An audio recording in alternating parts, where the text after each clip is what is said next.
Don't get tripped up by extension cords.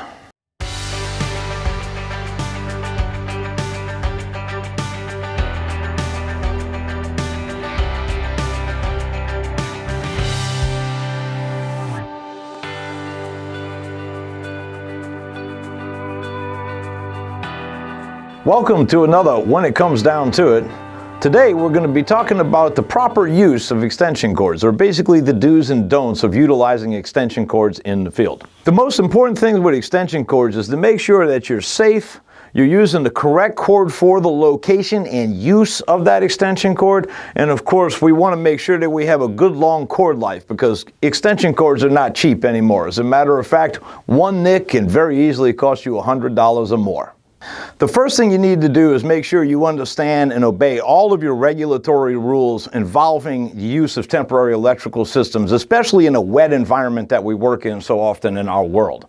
So we need to make sure that we're obeying OSHA in the United States of America, or basically elsewhere in the world, your safety governmental rules as far as they are applied to your project at hand.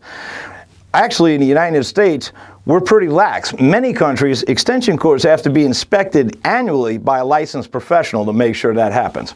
Now, one of the things that we need to make sure of is that when we're using them out in the field, we don't get any nicks, cuts, abrasions, so we want to protect them from harm. The other thing that happens is, on our ends, we can't cut off the ground plug. Now that this end has been damaged by the ground plug being removed, obviously no ground is a major offense, but on top of that, now we can't replace this end with a grounded plug. So this extension cord is no longer usable in a commercial environment in most countries around the world.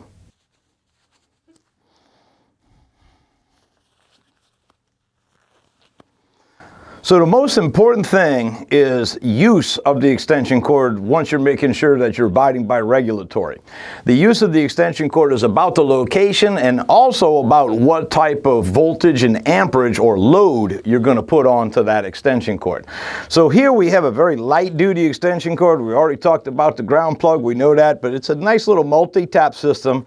But this is very light duty. You could only use this with a proper ground in a dry location, and it would be for a very light load, like a charger for your cell phones or a charger for your drill motors or anything like that, cordless tools, whatnot. You could run a full drill motor off of it, no problem. Now, this is a very light duty extension cord, and you can see this one here is thicker. This is a 3-prong. And this is a much thicker gauge cord because this can carry more amperage. So if we're going to put on a dehumidifier or multiple air movers, we cannot use this light type gauge cord. We need to step up. Now, if you look at this cord, it's a nice gauge. There's no GFI outlets in here on this particular cord reel. That means this, again, cannot be used in a wet location because we have no GFCI or GFI, depending on what you call it in your location.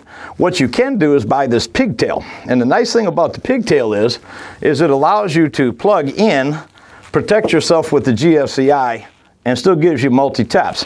One hint on this: make sure you buy a 20 amp pigtail GFCI system, because if not, what's going to do is you're going to have a 20 amp circuit breaker or a 20 amp outlet, 20 amps worth of load or 16 amps worth of load properly, and then you're only going to have a 12 amp capability of the GFCI, and you're going to burn this up, and they're not cheap. So make sure you get the proper size GFCI or GFI for your location. So the second thing under use is the load, or how much amperage you're going to actually be pulling on the line. So again, remember, extension cords, light duty, heavier duty.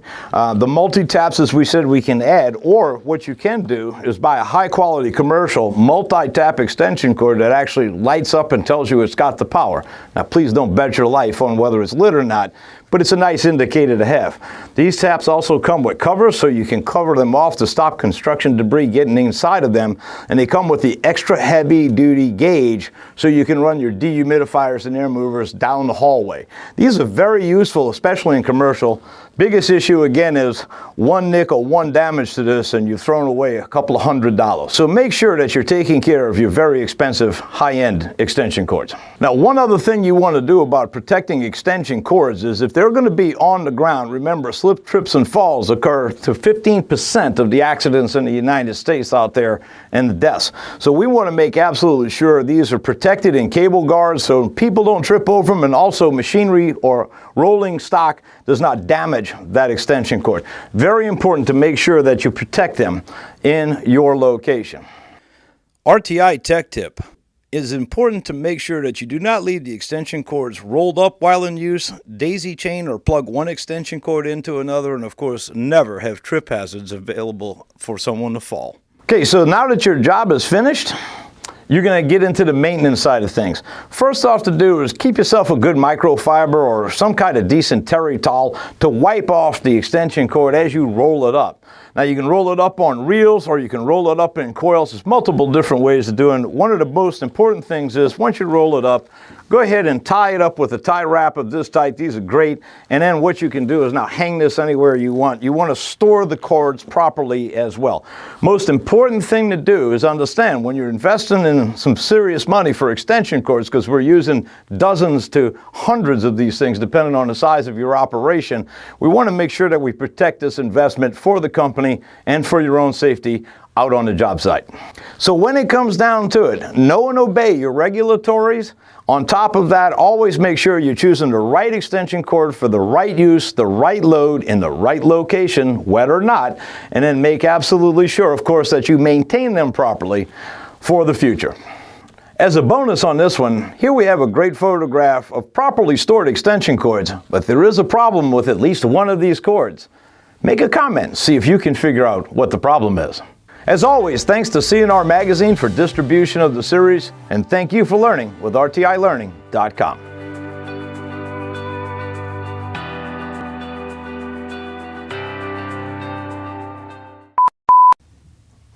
Listed and inspected by a professional. Listed and inspected, listed and inspected. Okay, there we go. Extensions cords actually have to be listed and oops. And the bad boy. The bad boy. Let's see, this is one big mama jamma. So make absolutely sure you're taking care of your So as a bonus, here's a photograph of a rack of storage. I'm sorry. That's okay, we do it all the time. That's the brilliant part about having a blooper reel. Because it actually shows how much is actually cut out to make the thing look good. It would be for a very light load, like a charger for your cell phones or a charger for your drill motors or anything like that, cordless tools, whatnot.